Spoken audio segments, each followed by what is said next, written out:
Well, I play a little bit of violin when needed. Obviously it could sort of come across as a bit of a gimmick, but I sort of try and limit it to where it's actually needed or sort of actually feels right as an instrumental tone. And then I also play keys and sing alongside Steve. I also sort of write a lot of the harmonies, string arrangements and synth lines when we sort of make our demos and recordings as well. So as much as possible really, try and sort of do as much writing as I can as well.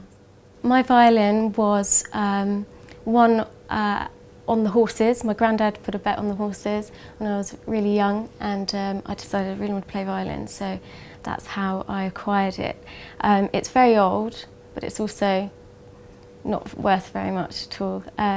So it actually suits sort of carting it around to various gigs and situations and drink spillages quite well, because it sort of gives it's got a lovely tone because of the age of the instrument, but also it's sort of, I'm able to sort of take it anywhere and use it as required. So yeah, it's pretty good, but it's not worth very much. I would describe it as scruffy violining. I'm not a fiddler, so I did learn classically, but I sort of used quite a lot of low-end sort of double stopping, triple stopping, so you sort of create chords, and that's really fun to sort of explore with different pedals and things as well. So it almost, you can sort of make it sound like a synth rather than the instrument itself. But my violin is sort of quite rich in the lower two strings, so I try and use that to my advantage as much as I can. Well, at the moment I use a pickup called the band, which then sort of plugs in through DIs or through an amp if necessary.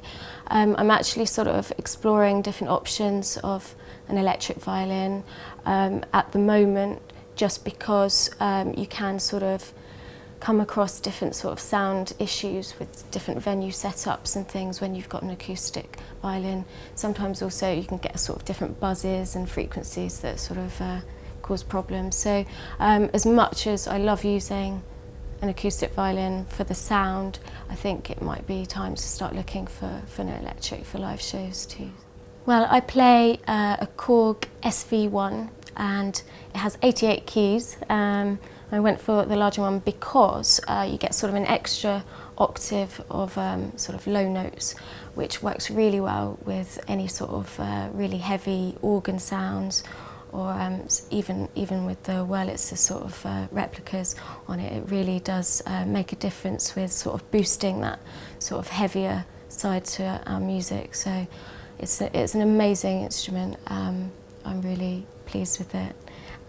It's also the controls are almost sort of analogue in style, so for me that's sort of quite appealing in that it sort of feels a little bit sort of special to play. It's sort of a little bit heavier and clunkier. It's a good one. Well, at the moment I'm sort of using more sort of Wurlitzer and Rhodes sounds with a little bit of sort of overdrive and different sort of, maybe a little bit of distortion sort of thrown in as well, depending on sort of the style that we're playing.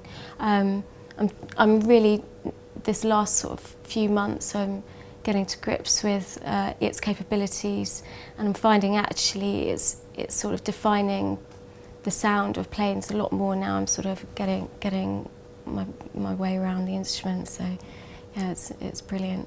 For anything else, like sort of extra synths or sort of more sort of ambient sounds, I tend to use another sort of MIDI controller and Logic sounds at the moment. I've also got a few sort of soft synths loaded on there for writing as well, so if needs be I can use that for live as well through main stage. So I'm trying as much as possible just to use the beast at the moment. So.